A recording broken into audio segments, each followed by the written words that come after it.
keynote speaker today because I know that every word that he's going to share with you today, he believes in passionately.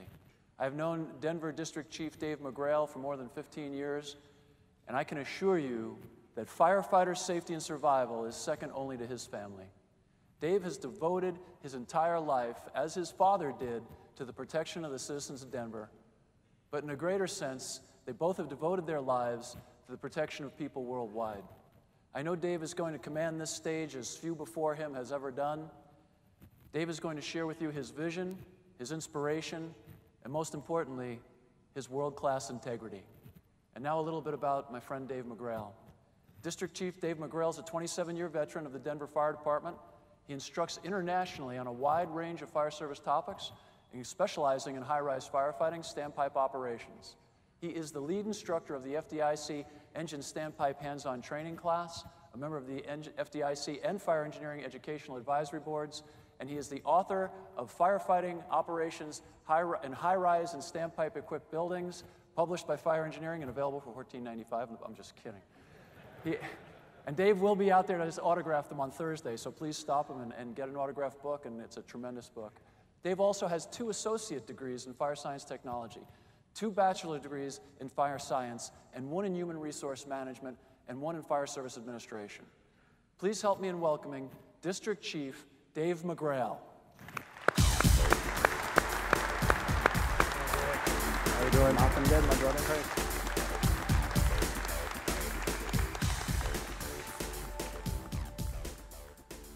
Good morning, FDIC firefighters. I'd like to welcome you here. I'm not going to refer to it as FDIC. I'm going to refer to it as your week-long annual fire service therapy session. Most people that know me realize that I probably need therapy as much as anyone else. Therapy session. Why do I call it a therapy session? You veterans of the FDIC experience understand why I call this a therapy session. And as you arrived here at the beginning of the week, I'm sure that you've already started to get your batteries recharged and you're moving forward so that you can go back home for the next 358 days and try and sell some of the ideas and concepts and training programs that you learned here this week. Certainly want to welcome you here. This has been on my mind for a year. What I was going to say this morning, and I want you to know more than anything else, this is truly an honor for me to be on this stage and be your keynote speaker today. Thank you very much for taking the time to be here with me this morning. To Bobby Halton and Diane Feldman and all of the great people at Fire Engineering, Penwell, and the leadership of FDIC, I want to thank you especially for inviting me to stand on the very same stage that so many great fire service leaders have stood before me. One of those fire service leaders that I think about frequently is our friend, brother, and mentor, Andy Fredericks.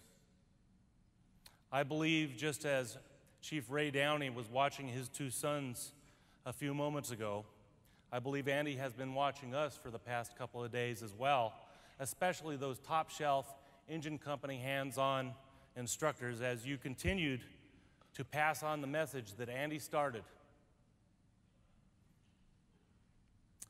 I see Andy Fredericks as the hub of a very large wheel. And from that hub, there are countless spokes, hundreds, perhaps thousands of spokes, many of which are represented by firefighters in this very room. Those spokes are reaching out to all corners of the American Fire Service to make your portion of the fire service better. Many of the brothers and firefighters that I've met through the FDIC experience, I know and I've become friends with because of our mutual admiration for and our connection with our brother, Andy Fredericks. Truly, Andy Fredericks' spirit lives on in us today. And that's what I want to talk about today, is your spirit and the importance of ensuring that your spirit continues forward.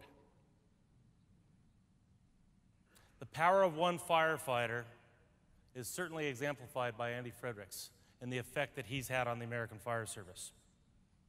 I want you to think about your contribution, what you've made already, what you'll continue to make, and most importantly, that you are the hub of your own fire service wheel.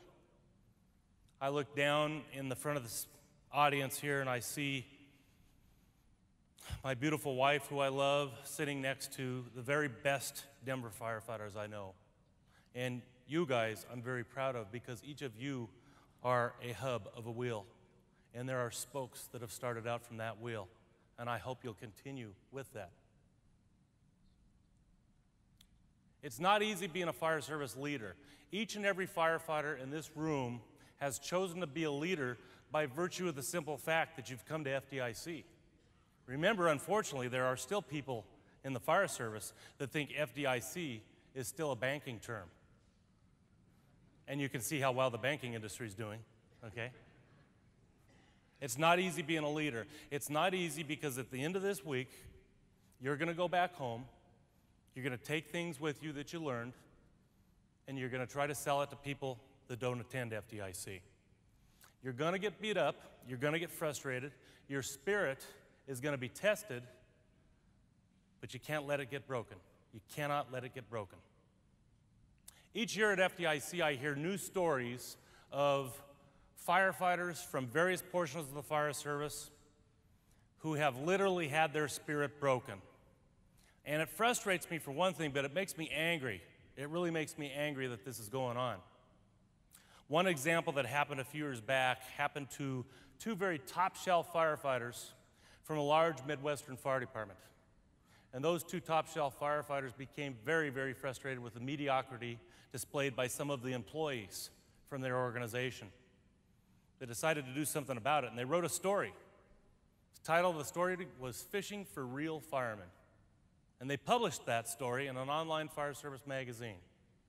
And in that story, they highlighted some of the parallels between what's going on and what should be going on.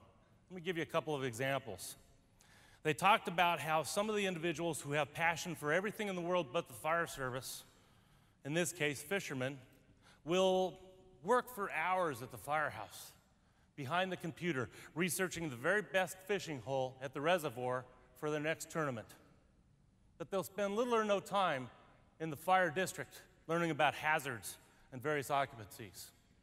These individuals would never, ever go on an ice fishing trip in a t-shirt, but that to them is acceptable attire when they're investigating an automatic alarm. And then my personal favorite, and I believe Andy will like this one as well. These individuals believe the 1 3/4 hose line is a one-size-fits-all weapon, regardless of the size of fire or the type of occupancy. Okay, so they did this. They vented. Very motivating article. I enjoyed it. I have a copy of it in my locker, at the firehouse, and at home at my desk. Guess who ended up in the chief's office? Who ended up in the chief's office? These two top-shelf firefighters did. They were formally admonished for writing this article, and to me, that's a formal situation where they had their spirit broken. Totally uncalled for. My message to that chief, I have a couple.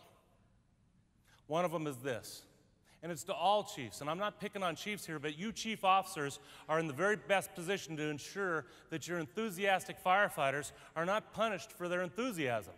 Stop punishing enthusiasm. If anybody needed to be in that chief's office, it's the lazy, it's the lame, it's the guys that don't care. Those passionate firefighters, those two top-shelf firefighters, those are the firefighters that can make that chief very proud the night that it really counts. My hat's off to you two firefighters. You know who you are. And guess where they're at today? Right here at FDIC, recharging their batteries so that they can go back for 358 days and continue to try to make their corner of the fire service better. All right, what keeps us from giving up? Many of my close friends I've asked the question to, other firefighters around the fire service as well, some of you in the room. But I've asked, I said, you know, when you get beat up and people are attempting to break your spirit, what keeps you from allowing your spirit to be broken? And I always get the same answer. I always get the same answer from the FDIC firefighter. You know what they say? Here's what keeps me from getting my spirit broken. You.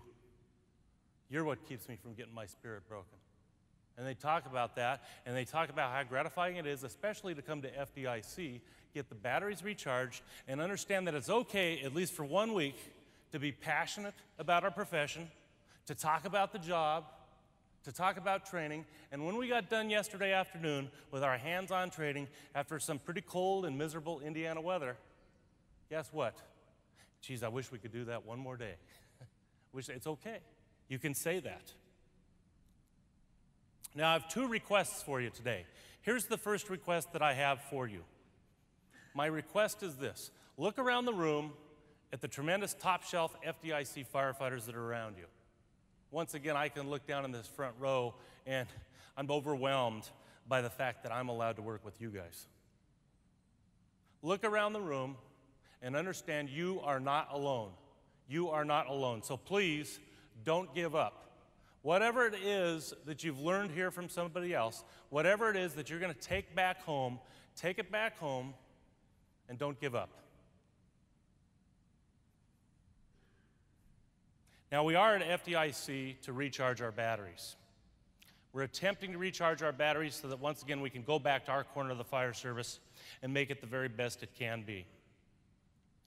My beautiful wife is in the audience today, and I learned more from her than just about anybody about how I can do my job as a fire service leader and a fire service manager better. 2 areas that I have to work on are diplomacy and patience. I got the tenacity down. I'm pretty good with that one. And it's important to have that tenacity and not give up. But in the process of trying to sell the concept, the idea to make your portion of the fire service better back home, you got to be patient. It's a battleship. The fire department's a battleship. It's cruising at 20 knots. We can't turn it on a dime. We can't stop it quickly. But you can turn it eventually. Tenacity, diplomacy, and patience are critical. Now, I believe I come from the very best fire department in the country, the Denver Fire Department. My father spent 42 years there. He's my primary mentor still to this day. These top-shelf firefighters in this front row here, I believe, are the very best of the best. But I come from a fire department that isn't perfect. As Bobby said, it's not perfect. There's always room for improvement. In the process of trying to make your corner of the fire service better, think of your corner of the fire service in 3 different forms. Number 1, your corner of the fire service, your fire department the way it is. Very easy to define the way it is. Your fire department the way it should be. The FDIC firefighter, we are idealists, okay? I get an idea from this chief, man, I'd like to take that back home. And many ideas from this chief, I want to take those back home. And if I had those things going on where I'm at, that would take us one step closer to having the fire department the way it should be. We can identify what it is and what it should be. The difficult one is your fire department the way it can be. Your fire department the way it can be. Don't give up on making it what it should be, but understand in the process of making it what it should be, you got to make it what it can be first. Now, I have, unfortunately in the past, focused too much attention on some of the spirit breakers, okay? I have a message for those spirit breakers today. I have a message for those spirit breakers. I want to say something to those spirit breakers right now. You ready? Here's what I have to say to the spirit breakers of the fire service. Absolutely nothing. You're not worth my time. You're not worth my time, and it brings on too much negativity, okay? Don't focus on the spirit breakers. Focus instead on the photograph of the April issue of Fire Engineering and that 1952 Al Series Mac pumper and Chief Bob Halton's editorial. Focus on the symbol. When engine 23 goes down Federal Boulevard, Cap, I know that the people in that community look up and they believe and they trust that everybody on board is going to be physically fit, mentally prepared, and into the job. Focus on the symbol. This hit home for me in a big way. In an experience that my wife Jean and I had over 6 years ago, the night that our son Joseph was born. Jean and I went to the hospital that night at the end of a normal, full-term pregnancy to bring our son into the world. We walked into a hospital, a symbol. It was a symbol for us. We're going to a place where they'll take care of us. When we got in there, there was a doctor and a nurse, symbols. And that doctor and that nurse, Gina and I placed our trust in them that yes, mom's gonna be fine, and so is baby. In the last 17 minutes of Joseph's childbirth, that doctor and that nurse stopped paying attention. They became complacent. We didn't know that. We had no idea that was going on. We only figured it out when a nurse from the main area came into the birthing room. She had recognized on her monitor that there were no fetal heart tones. And she told the nurse and the doctor, hey, you got to do something here. When they finally delivered Joseph, he was very cyanotic. They laid him on a table, and I said to the doctor, my son's not breathing. Oh, he'll start breathing. My son's not breathing. He'll start breathing. He never started breathing. He never started breathing. He had to be resuscitated. He had to go on full life support, and he spent 2 months in a neonatal intensive care. When my wife Gina and I took Joseph home, he was not the healthy baby that we came to the hospital with. But he's the most courageous little guy you'll ever meet in your life. Joseph, in the last 17 minutes of his birth, because of the complacency of two people we placed our trust in, he had a loss of oxygen and suffered a severe brain injury. His diagnosis today is severe cerebral palsy. Now, why am I telling you this? I'm not telling you this because I want you to feel bad.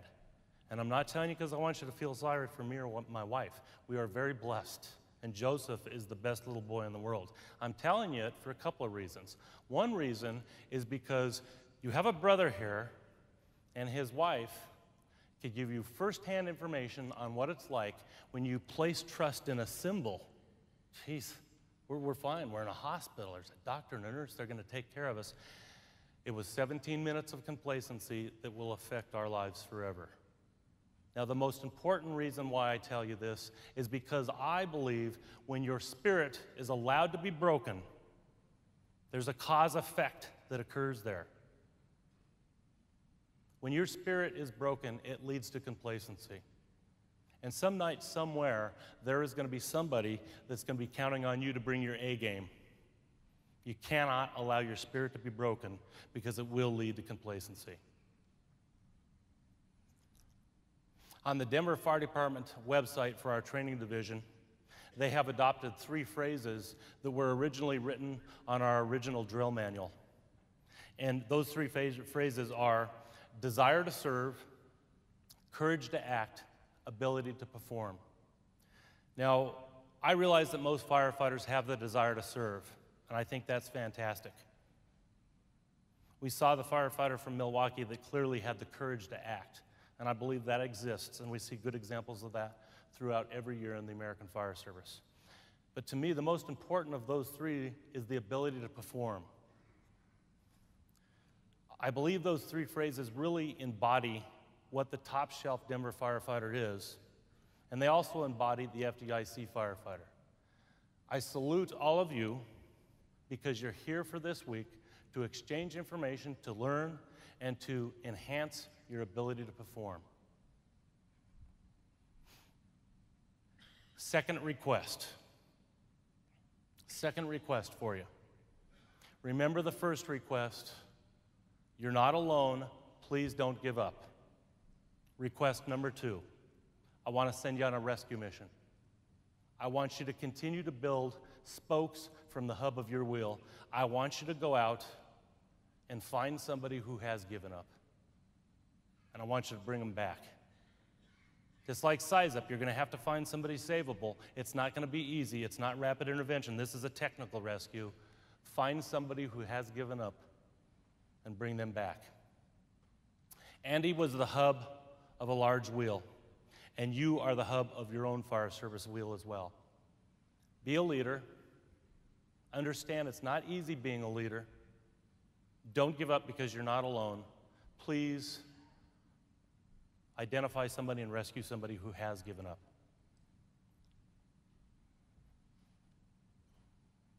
once again, it is my honor to have been your keynote speaker at the very best fire service conference in the world. Two quick last things. To the most beautiful girl in the world, happy birthday.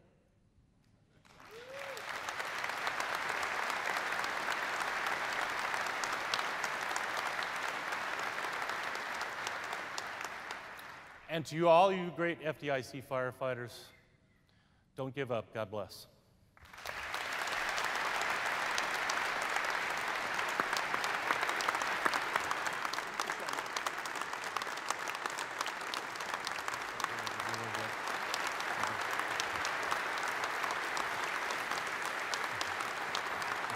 Stay here. Well, this was one keynote that was long overdue.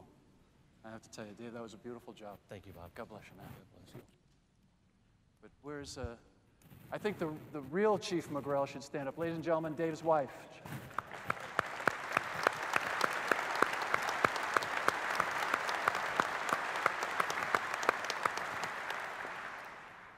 Well, once again, we all look like kids in candy stores with smiles from ear to ear, so it's got to be FDIC. Remember to tip your waiters and waitresses when you're out there. Please fill out your evaluations when you're leaving the room, if you wouldn't mind. The National Fallen Firefighters Alumni Meeting will be 7 o'clock tonight in the Marriott in the Lincoln Room. And not for nothing, but the Fool's Bash out there on the streets down by Ike and Jonesy's. If you don't know where it is, then you're not really a firefighter. So we'll see you all out there tonight. God bless, and we'll see you on the streets. Thank you.